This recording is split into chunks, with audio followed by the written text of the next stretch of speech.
பிரியமானவர்களே, ஆண்டவராக இயேசு கிறிஸ்துவின் நாமத்தினாலே உங்கள் யாவரையும் நான் அன்போடு கூட வாழ்த்துகிறேன். எல்லாருமே சந்தோஷமா இருக்கிறீங்களா?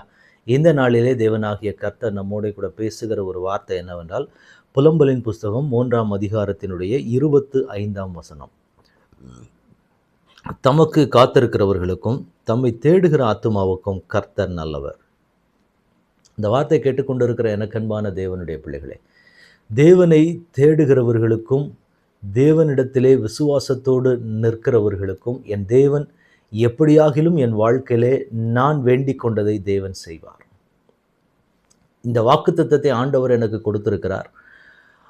அப்படிப்பட்ட தேவனை நான் ஆராதிக்கிறேன். என் தேவனால எனக்கு சொன்ன வார்த்தைகளை நிறைவேற்ற முடியும். என் ஜெபத்திற்கு என் தேவன் நிச்சயமாக பதில் கொடுப்பார் என்று சொல்லி காத்திருக்கிற தேவனுடைய பிள்ளைகள்.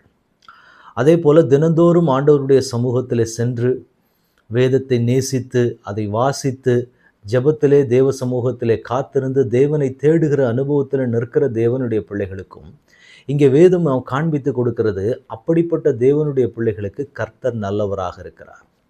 இந்த வார்த்தையை கேட்டுக்கொண்டிருக்கிற எனக்கன்பான தேவனுடைய பிள்ளைகளே, இந்த காரியங்கள் எல்லாமே நமக்கு ஒரு சாதாரண சூழ்நிலைமையில் போகும்போது எல்லாமே ஸ்மூத்தாக தான் போகும்.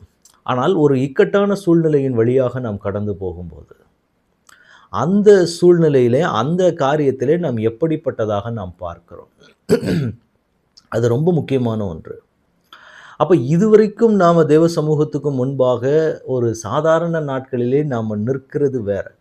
எந்த போராட்டமுமே இல்லாத நேரத்தில் நாம் இருக்கிறதை விட ஒரு இக்கட்டின் பாதையில் ஒரு பிரச்சனையின் ஒரு போராட்டத்தின் மத்தியில் நாம் போய்கொண்டு இருக்கும்போது நான் அந்த இடத்துல விசுவாசிக்க வேண்டியது என்னன்னா, இந்த சூழ்நிலைக்கு என் கர்த்தர் நல்லவர். நான் அவரை தேடுகிறேன், நான் அவருக்காக காத்திருக்கிறேன். எப்போ காத்திருக்கிறேன் அப்படின்னா, ஒரு இக்கட்டான சூழ்நிலைமையில் நான் காத்திருக்கிறேன். அந்த காத்திருப்பில் அந்த தேடுதலில் என் தேவன் எனக்கு நல்லவராக இருக்கிறார்.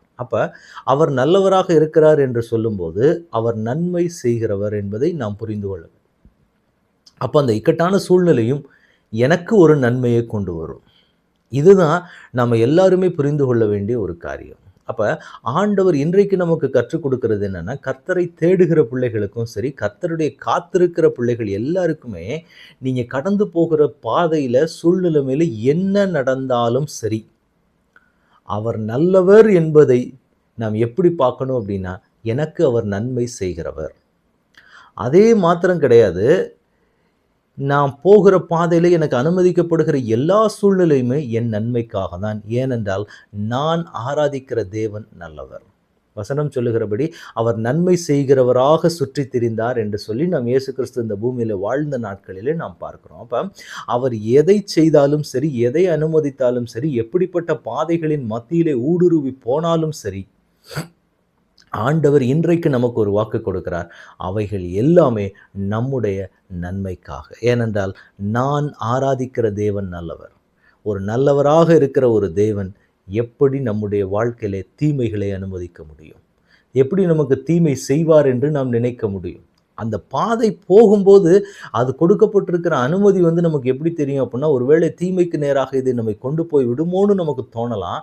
ஆனால் ஆண்டவர் இன்றைக்கு நமக்கு ஒரு வாக்குத்தத்தத்தை கொடுக்கிறார். என்ன அப்படின்னா, கர்த்தர் நல்லவர். அவர் நல்லவராக இருக்கிறதுனால அது நன்மையாகத்தான் முடியுமே ஒழிய அது ஒரு நாளும் எனக்கு தீமையை கொண்டு வராது அப்படிங்கிற ஒரு விசுவாசத்துக்குள்ள நாம ஸ்திரப்பட வேண்டியது அவசியமாக இருக்கிறது. இதை எல்லா தேவனுடைய பிள்ளைகளையும் எல்லா சூழ்நிலைமைகளிலேயும் இந்த வார்த்தை நம்ம வாயிலிருந்து வர வேண்டும். அதைத்தான் தேவன் எதிர்பார்க்கிறார். ஏதோ சாதாரண சூழ்நிலைமைகளில் ஒரு மனமகிழ்ச்சியான நேரத்தில் மட்டும் என் தேவன் நல்லவர், எனக்கு அற்புதங்களை செய்கிறவர், அதிசயங்களை செய்கிறவர் அப்படின்றது அல்ல. அதே போல் ஒரு ஃபெயிலியர் ஆகக்கூடிய ஒரு சூழ்நிலையோ அல்லது ஒரு இக்கட்டான சூழ்நிலையோ ஒரு வியாதியோ ஒரு வேதனையோ ஒரு போராட்டத்தின் மத்தியிலே நான் போகும்போது என் தேவன் எனக்கு நல்லவர் என்பதை நான் சொல்ல பழகுகிறவனாக நிற்க வேண்டும். அதைத்தான் தேவன் என்னிடத்தில் எதிர்பார்க்கிறார். என் பிள்ளைகள் எல்லா சூழ்நிலைமைகளையும் புரிந்து கொள்ள வேண்டும் நான் நல்லவர் என்பதை. ஒரு குறிப்பிட்ட ஸ்டேஜில் மட்டும் எனக்கு அற்புதம் செஞ்ச உடனே என் தேவன் நல்லவர், ஒரு சூழ்நிலைமைகளில் ஃபெயிலியர் ஆகும்போதோ இல்லை வியாதியிலோ ஏதோ ஒரு போராட்டத்திலே போகும்போது என் தேவன் ஏன் இப்படி செய்கிறார் என்று கேட்காதபடிக்கு அதுதான் ஆண்டவர் இன்றைக்கு சொல்கிறாரு. தமக்கு காத்திருக்கிறவங்களுக்கு, தம்மை தேடுகிறவர்களுக்கு கர்த்தர் நல்லவர். அதனால் நீங்கள் ஆண்டவரை தேடுறீங்களா? ஆண்டவருக்காக காத்திருக்கிறீங்களா? நிச்சயமாக என் தேவன் உங்களுக்கு நல்லவராக இருந்து நன்மையை மாத்திரமே செய்து உங்களை மகிழ பண்ணுவார். இப்போ ஆண்டவருடைய கரத்தில் ஒப்புக் கொடுக்கலாமா? தகப்பனே, உம்முடைய கரத்தில் எங்களை முழுவதுமாக ஒப்புக் கொடுக்கிறோம்.